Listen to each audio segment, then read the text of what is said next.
We had a monumental deal go down in the NHL over the weekend. Matthew Tkachuk is headed to Florida. On today's episode, we will talk about why the Dallas Stars dodged a bullet by not trading for Tkachuk, talk about what might have happened had the Stars advanced past the Flames in round one, and then at the end, we will talk about Andrej Sekera as he starts his journey into retirement from the NHL on a jam-packed Monday episode of Locked On Stars. Your Locked On Stars, your daily podcast on the Dallas Stars. Part of the Locked On Podcast Network. Your team every day.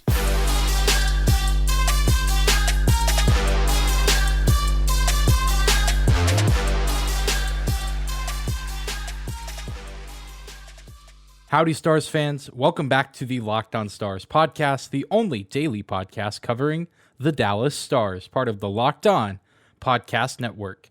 Your team every day. I'm your host, Dane Lewis, your local expert on all things Dallas Stars hockey, credentialed member of the Dallas Stars media, coming to you on this Monday, July 25th. And whether this is your first time here or you are a recurring listener, thank you for stopping by today's episode and for making Locked On Stars your first listen of the day. Be sure to subscribe to our show on YouTube as well as your favorite podcasting platform, whether that be Spotify or Apple. And if you like the show, enjoy what you hear, you can leave us a 5-star rating or review. It helps the show out a ton in growth and helps more people find our show. And a quick announcement for you guys before we get rolling, and I'll be reminding you guys of this throughout the week, but you'll probably also notice this announcement pretty quick. We will be moving Locked On Stars to 3 uploads or 3 episodes per week due to the offseason finally kind of reaching the quote-unquote dog days where the draft has come and gone. The majority of the free agency frenzy has come and gone, and so as a result, many of the Locked On NHL shows will be going to a 3-episode-a-week schedule until the start of training camp, and that does include our show here, and that will be starting this week. So from now until training camp, you can expect episodes Monday, Wednesday, Friday, and of course, if there's some really busy weeks out of nowhere or some, just rapid-fire Dallas Stars news hitting the waves, then of course we will adjust, and if we need to do 5 episodes in a week, we will certainly do 5 episodes in a week. But just wanted to give you guys a heads up so that way tomorrow, when there's not an episode on YouTube or on your podcasting feed, that's why. So we will be doing episodes Monday, Wednesday, Friday, again, until the start of NHL training camp, or more specifically Dallas Stars training camp, and then we will be back to our 5 days a week. But let's jump into today's episode, talk about what we are actually here to discuss, and that is, of course, one of the biggest trades of the offseason,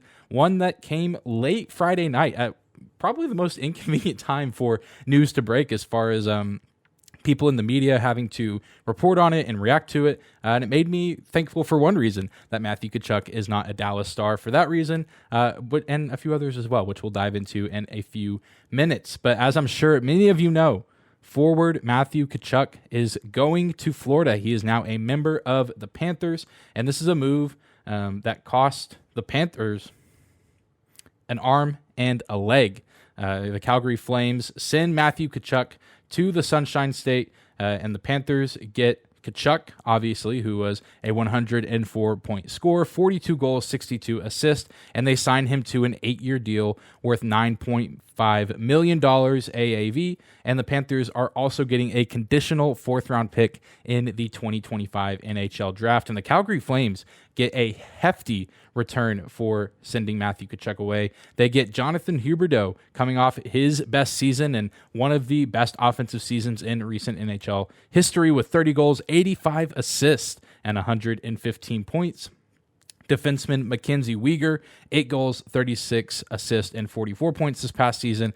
Prospect Cole Schwindt, 19 goals, 21 assists, 40 points in total, and 72 games played for the Charlotte Checkers, and a conditional 1st-round pick that is lottery protected in the 2025 NHL Draft. So at a first glance, it very much seems like the Calgary Flames won this deal, and I certainly agree with that statement, as I'm pretty sure just about everyone else does as well. And that's not to say that the Florida Panthers won't be a good team next season. They certainly will be. They were a offensive juggernaut in the regular season. They won the President's Trophy, although that was due in large part to the performance of Jonathan Huberdeau. I think they will continue on pretty well, and adding Matthew Tkachuk is especially going to be a huge reason for that. But they did give up a lot in this deal. I mean, Huberdeau was one of the underrated stars of this season. I mean, just kind of buried under your typical names, whether it was Matthews or McDavid, Draisaitl, Makar, guys that play in a little bit more quote-unquote hockey-friendly markets. But Huberdeau had one heck of a season.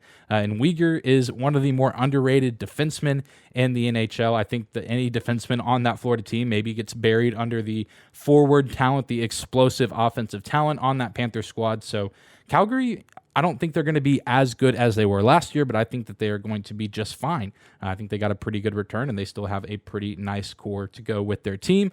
And Florida, still going to be a good team as well. Any team that adds Matthew Tkachuk is obviously looking to compete for a playoff spot and be competitive in their division, which I certainly expect the Florida Panthers to be doing that. But all of this makes me think that Dallas, I think, dodged a bullet in not going after Matthew Tkachuk. I know that on Friday, that was kind of what the episode started out with the mailbag, talking about the idea of Matthew Tkachuk coming to Texas and playing for the Stars, talking about would it be possible? Who would the Stars have to give up? Would it be worth it? And after the trade, and even leading up to it, I've obviously had plenty of time to think on it now. The more and more I think about it, certainly am glad that the Stars did not make a move. And I know many of you made the point either on Twitter or in the YouTube comments that you didn't want to see it as well, that you didn't think there was an issue with the young core. You didn't want to see a guy like Jason Robertson or Roope Hintz depart the team. And I 100% agree with that. I think that the Stars have a bright enough future with the guys already on the NHL roster. And then, of course, we have the plethora of really talented prospects waiting in the wings as well, that I think this team is going to be okay. Would it have been nice to have a 104-point score on the roster? Sure, absolutely. But for the price of giving up a guy who has been drafted by this team and being brought up, who's more and more, seemingly by the day, becoming more beloved by the fan base, and guys like Hintz and Robertson, it just would have been a tough departure, and especially to eventually probably see one or two of those guys go on and have a good career in Calgary, just would have been a tough pill to swallow, and thinking, what if that guy had stayed with us? And I think that Hintz and Robertson are already perfect fits for this team as far as chemistry and culture, and if it ain't broke, don't fix it. I think these guys are certainly capable of being 100-point scorers at some point in their career, if not this coming season. So who's to say that they can't provide the same offensive output that Matthew Tkachuk would have provided, especially if they're able to keep that top line together with Joe Pavelski. I think we could see some incredible offensive numbers from that top three this season. So it's, of course, fun to speculate NHL trades, especially since Tkachuk apparently gave a list to the Flames of a list of teams saying that he wanted to be traded to, and Dallas is on that list. Always excited when one of the premier players in the league wants to come play for your city and for your franchise. But at the end of the day, it's a pretty relieving feeling to know that the Stars didn't have to give up an arm and a leg, seemingly, to get a guy like Matthew Tkachuk. They're able to keep the core intact, the core that Pete DeBoer was excited to come and coach, so he gets to keep his roster intact. And, of course, I think the additions of guys like Marchment and Miller will be beneficial as well. And I still think the Stars team is going to be pretty good in 2022, 2023. They're going to be fun to watch, and I think they're going to be competitive in that Central Division. And now we don't have to worry about, did the Stars overpay or give away too much for a guy like Matthew Tkachuk? We get to let the Florida Panthers potentially live with the mistake, or maybe it's not a mistake. Maybe that's the push they needed to get rid of Jonathan Huberdeau. You get rid of one elite offensive player, you bring in another elite offensive player. Maybe they just need a guy like Tkachuk in their system. Again, I do think both teams are going to be good, but now we don't have to worry and speculate about the Stars giving up a piece or two or several pieces of the young core that they're building here in Texas. Well, coming up next, we will continue to talk about the Flames a little bit and talk about some speculation, what-if scenarios if the Stars had won their first-round playoff series against the Flames a few months ago.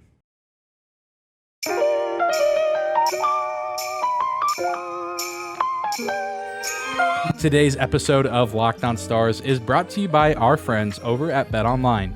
BetOnline.net is the fastest and easiest way to check in on all of your betting needs. Find all of your favorite sports and events at the #1 online source for odds, lines, and games. Find reviews and news of every league, including Major League Baseball, NFL, NBA, NHL, combat sports, esports, and even golf. BetOnline continues to be the top online resource for all your sports wagering information, from live betting, scores, and podcasts. Head to BetOnline today or use your mobile device to learn more about the trends and action happening today. BetOnline.net, where the game starts.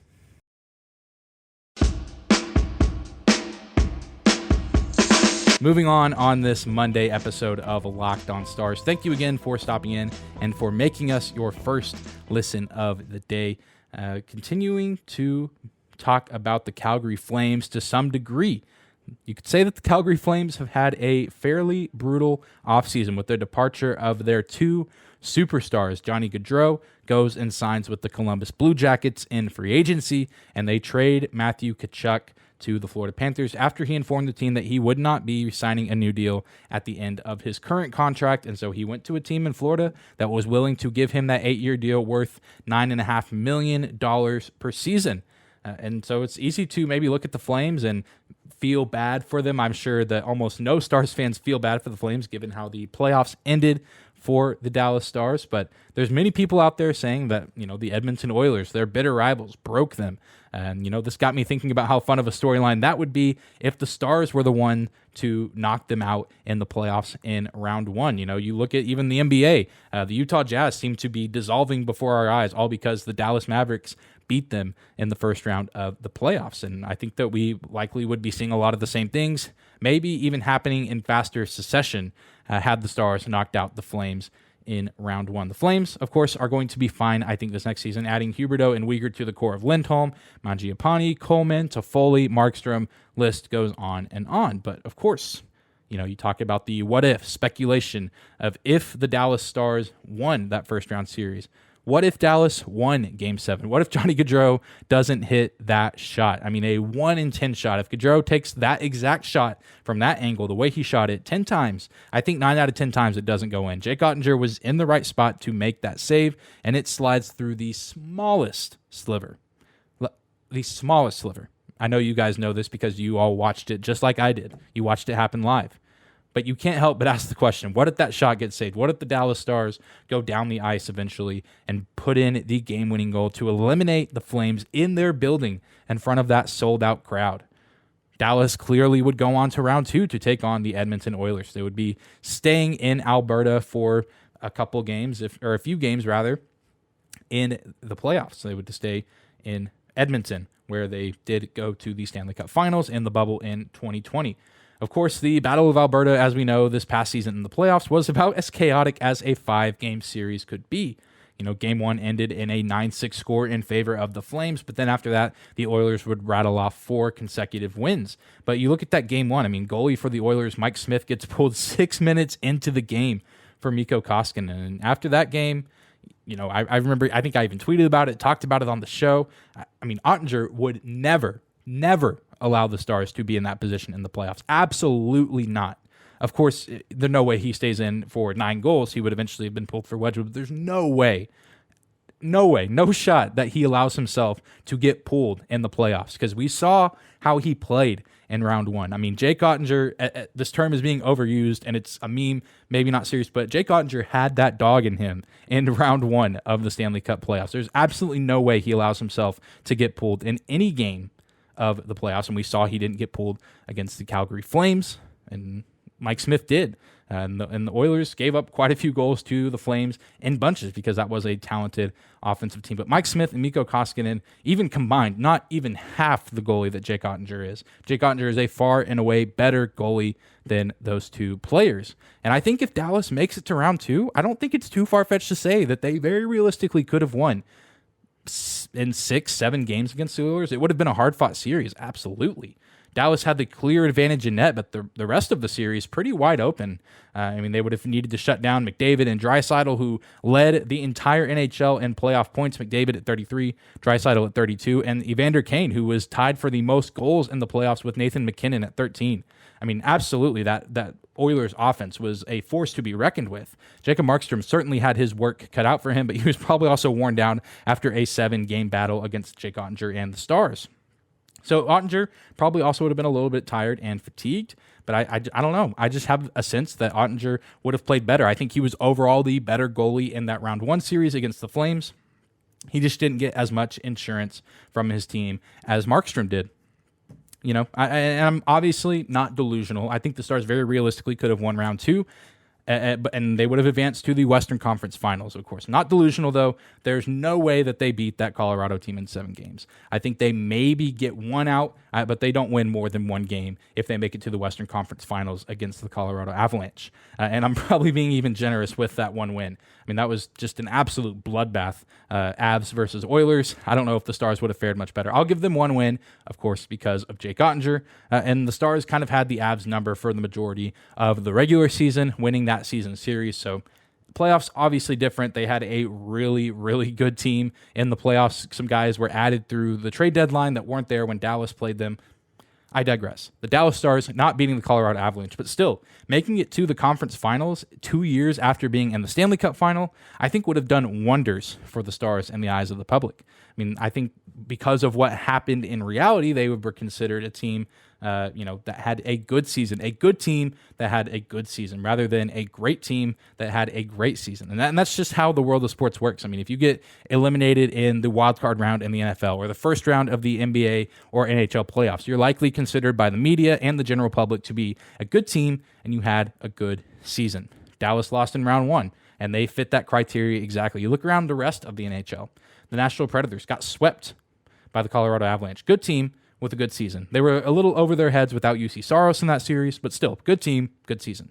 The Pittsburgh Penguins lost in 7 in round 1 to the New York Rangers. Good team with a good season, as many would probably say, but what if they get past the Rangers in 7 games? I think that there's a very real chance that they could have beaten the Carolina Hurricanes. Who knows what happens with that Pens team if they advance to the Eastern Conference Finals. Don't think they would have beaten the Tampa Bay Lightning, but still, if they make it to the conference finals, people aren't saying, oh yeah, Pittsburgh had a good year. You say, no, Pittsburgh had a great year. It all just matters how deep you go in the playoffs. And I bring all that up because I think if Dallas makes it to the Western Conference Finals and you have the people of the media singing their praises, you have the general NHL public saying, wow, this is actually a pretty underrated Dallas Stars team that had a great season. I think that not only changes the eyes of the team and the media and the public, but also the rest of the league. You look at other players, whether through free agency or trade, and maybe it changes a few players' minds of where they want to end up by the end of the offseason. Not sure if it would have changed too much because some guys dead set on where they want to go. Some guys want to play closer to home. Some guys want to switch divisions or conferences, so on and so forth. But I think it would have been hard for really talented NHL free agents or trade targets to look at the Stars had they gone to the Western Conference Finals and been bested by the eventual Stanley Cup champion Avalanche, to look at a team that had Jake Ottinger, who likely would have had one of the better playoff outings in recent memory from a goalie that didn't make it to the Cup final. But you look at Ottinger and you look at the rest of the young pieces on that roster, and how could you not be attracted to that roster? How could you not want to go play in Dallas with those players? And then, of course, you add a new coach in Pete DeBoer, who is experienced, a veteran coach, who certainly has done well with teams, especially in his first season in recent memory. I just think it really could have changed a lot for the Stars. Again, I don't think they make any huge blockbuster moves or get, some of like 2 or 3 huge name players and make all these cuts or make all these trades. But you never know, and that's just really the difference between a first-round exit and a second- or third-round exit. It changes how everyone perceives you, and I think the Stars definitely could have had a different offseason. Maybe John Klingberg decides to take a pay cut and stay with the team long-term if they, again, were knocking on the door of another Stanley Cup Finals appearance. Who knows if that changes for him? It's all speculation. That's why this was considered a speculation what-if segment of the show. But it's really interesting to think about because the NHL, like almost any sport, is a game of inches. And that shot that Gaudreau put on Ottinger to win Game 7 literally goes in by inches. I mean, the course of NHL history very well could have changed. I mean, you look years and years down the road if that shot is saved and if the Stars win that first-round series. Well, coming up next, we will shift gears and talk about a recently retired Dallas Star in Andrej Sekera.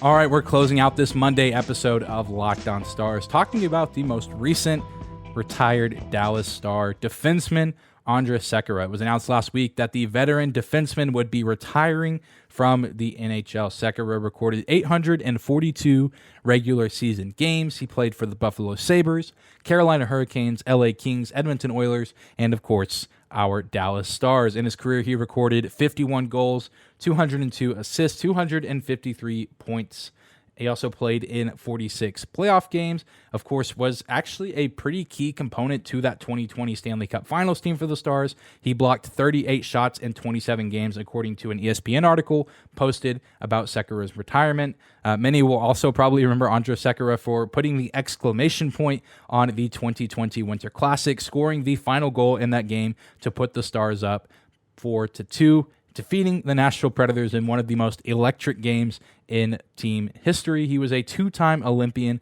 for Slovakia and skated in the World Cup of Hockey in 2016, also representing his home country of Slovakia. And, he's far from the most iconic Dallas Star of all time, far from the most iconic Stars defenseman. And he's probably not even going to be most remembered for his time in Dallas. He'll likely be better remembered in Carolina, where he had 44 points in the 13-14 campaign. In Edmonton, he had back-to-back 30-point seasons in 15-16 and 16-17.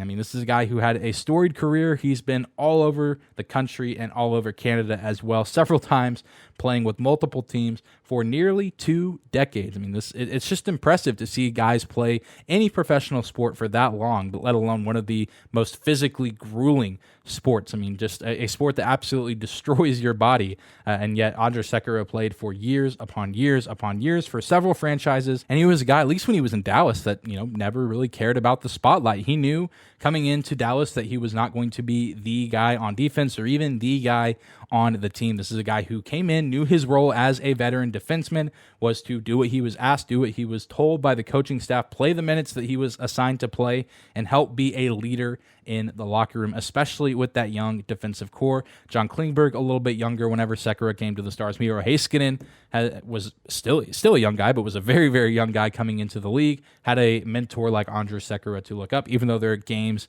maybe a little bit different in some ways, still a great presence in the locker room. A guy that, was never really in trouble here in Dallas, always kind of kept his head low, never had a ton to say, but was always a consistent presence and always giving his all on the ice. The effort was always there. Your play just declines as you get older when you've played as long as he had. So certainly not the most storied Dallas Star, not the most iconic Dallas Star, but a guy that you have to give a ton of respect to as he gave it his all for about 20 years in the NHL, which not a whole lot of guys can say that they've done. I know he'll certainly be missed. Definitely not a guy that's leading the way statistically, but I'm sure in that locker room, it's going to be weird not having a guy like Sekera in there. Again, that veteran presence is incredibly valuable, but I know I wish him the best in retirement, and I hope he's able to enjoy himself, relax, recover, and hopefully get to just watch some hockey and be a spectator of the sport that he loves and got to play for so long. He was fortunate to play for as long as he did, so ton of respect to number 5 and wishing him the best in retirement.